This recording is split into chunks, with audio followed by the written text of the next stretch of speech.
Hi guys, and welcome back to Leslie Through the Looking Glass. For those of you that are new here, hi, my name is Leslie. I'm so happy to have you here checking out our channel.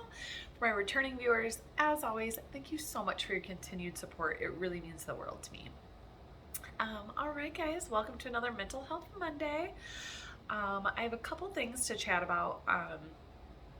One thing that I haven't mentioned before on this channel or haven't talked about, and I was kind of curious as far as getting confirmation if this is something that happens to you or not, or if you noticed it. I never really put it together until recently. But if you have a big event going on and it triggers your anxiety, when it's all said and done and over, do you just feel so exhausted mentally and physically?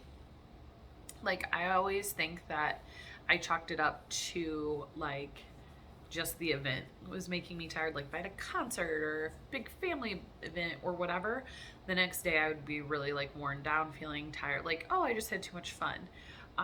When now, in all actuality, I think it's that rush of anxiety, and then coming off of that, it just like any sort of other adrenaline where you are hyped up and then you're just crash. Because I will tell you, sorry guys, I will tell you that I am exhausted today. We had such a fun weekend. Part of it was just we were busy, but I was just also, we had a big family reunion. So just with things not being in my personal control and there being a lot of kids and me just being on edge about a bunch of kids in the pool and all of the stuff that triggers my mom anxiety,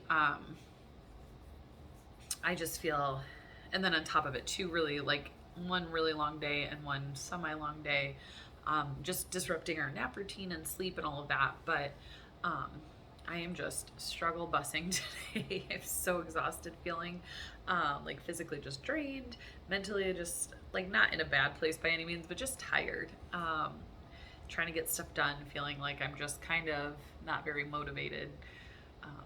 And I just wondered, does that happen to anybody else when you have those big things that kind of cause your anxiety rush, and then the next day you're just done for? So I just wondered if that was just me, but it's something I've noticed more and more frequently. I've been able to separate out that once that anxiety lifts, I have this wave of tiredness. But if so, let me know if I'm alone on that one or not. I'm just curious. So really that's the main thing I wanted to touch on from personal life updates of things with my anxiety. Like I said, we had a big family reunion this weekend for my husband's family. It was so fun to get to see everybody. We did not get to do it last year because of COVID, so it was really great to see all of the family again.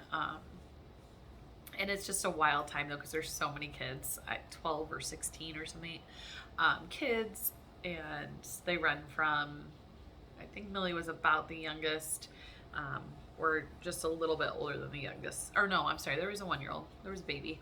So second youngest, and all the way up to high school kids. So there's tons of little ones. And my in-laws have a pool. So it was a lot of fun for everybody. Once I got there and got a little,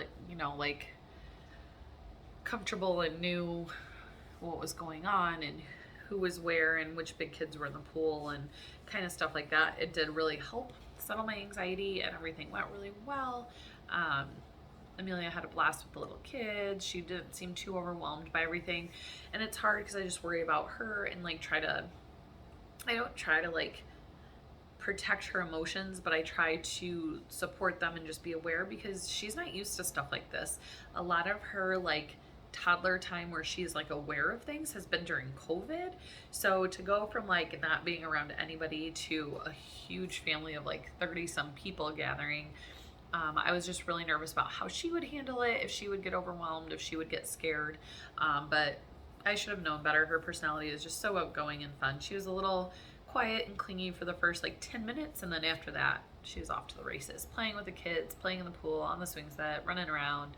So it was fun, and like I said, just really by the second day I didn't have anxiety going in, other than we skipped a nap, but no actual real anxiety the second day because the first day went so well. So that was really nice. I got to go in much more relaxed for day 2. The other thing I just wanted to touch base on, I don't know if any of you guys are like me and just love watching the Olympics. It is the Olympics and then the World Cup are like my favorite things. I grew up playing sports. I was always competitive. So it just really is one of those things that I love watching still to this day. So I try to watch as much of it as I can while it's on. And after Michael Phelps came out a couple years back now, it's been a while, but talked about, you know, his depression and suicidal thoughts and all of that with all the pressure. And now he's like a big advocate for mental health. And sorry guys, my allergies are flaring up from being outside all weekend. You know, that kind of brought things up a little bit. And then if you have been following along, you know that Simone Biles for the US pulled out of the team competition and the all-around competition, and most of her individual events. I did see this morning, which I think is very interesting, that she announced that she'll compete on the beam, which I'm very curious about. But I just think it's great that we're coming to a day and age where people are looking at mental health as, you know, something that is, you know, something that needs to be taken care of. And just, again, helping normalize this conversation, showing that this can affect so many different people, that there is no like one person this affects.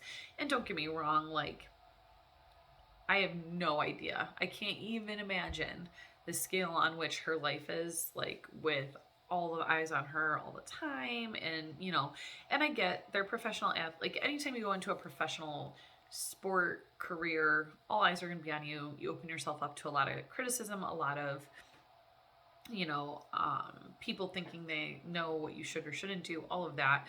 And yes, of course, like, you know that going in, but it doesn't mean that you're not entitled to have your days where you're mentally just struggling, or that you don't deal with the same things that us everyday people do, or whatever it is. So I was just really proud to see somebody prioritizing their health, and really just like feeling for her as far as like the danger that it that it could cause her to compete. I've spoke about it several times on this channel. I had a lot of physical issues related to my anxiety, as far as like blurry vision and headaches and memory loss, stuff like that. So I can't imagine. It was affecting my day-to-day at work at my level. I can't imagine what that's like, trying to, you know, do the stunts that she does, and how terrifying that was, and how dangerous it would have been for her to compete. So I just feel like it was a really great moment to see. And again, hopefully just helps normalize this conversation. Not that I wish this upon anyone, because I would never, but if it's something that people are dealing with, it's really awesome to see these people with a large platform stepping up and talking about it, bringing it to the table, having those conversations. Because, you know, I love doing this, and I feel like I have a really, you know, good purpose to normalize this conversation and reach out. And I'm reaching out to more people than I would have ever thought when I started this tiny channel. But, you know, my platform is just my little platform, and it's great that I'm doing it. So, but when I see these people with huge platforms, like, it just makes my heart happy, like, with reassurances of what I'm doing and why I'm sharing my story, B, just reaching so many more people in hopes that one day this is not so negatively, you know, attached to that stigma, and that people realize their mental health is just as important as their physical health, and that they're all tied together. So I really hope, not that it's necessarily anybody's business, like the specifics of what she's struggling. She has talked a little bit in some interviews recently as far as the causes of some of her anxiety with the sexual abuse she encountered in gymnastics, stuff like that. I really hope she chooses going forward to share a little bit more of her experience at the Olympics this year, and her decision she made, and kind of sharing her thought process behind them for people. I really think it would be beneficial for a lot of people to see, you know, and hear those things, and just, again, open that dialogue and conversation, make it more normalized, make it less, you know, of a we don't need to talk about it kind of topic. So those have been the two big things this week. Honestly, last week was pretty quiet for me. Nothing too crazy was going on. I did start running again yesterday. My goal was August 1st to kind of restart. I went out and ran 3 miles, so that helped me, I think, kind of clear my system. I'm hoping maybe I'll sneak a run in this evening. Otherwise, I will be doing yoga before bed because my back is pretty sore from just like being in the pool and throwing kids and helping kids do stuff and picking them up and putting them on swings all weekend. Yeah, that's about all I have, guys. I hope you're doing well. I hope we're going into this week with a positive attitude. I think that next week I'm going to be sharing a TED Talk that I watched this weekend with you guys. I was going to talk about it today, but I kind of wanted to just touch base on these things first, and then implement a little bit what I learned from the TED Talk throughout this week, and kind of share with you guys the TED Talks topics and like what it did for my like way of thinking and how I'm trying to implement it. I'm really excited for that. It's a really good thing about like changing your outlook on stuff. And then Saturday we will have something Disney related. I'm honestly not sure what I'll be filming yet for that. So that will be a surprise for you guys. Tune in for that. But otherwise, I hope you guys have a great week. Try to just stay positive, and we will see you next time. If you haven't already, I always forget this part, consider hitting subscribe down below. We're so close to 250. I think we were at 244 or 245 when I filmed. So hit subscribe and turn on the notifications. Give this video a big thumbs up if you like this content or like checking out my channel. And we'll see you guys next time. Bye, guys.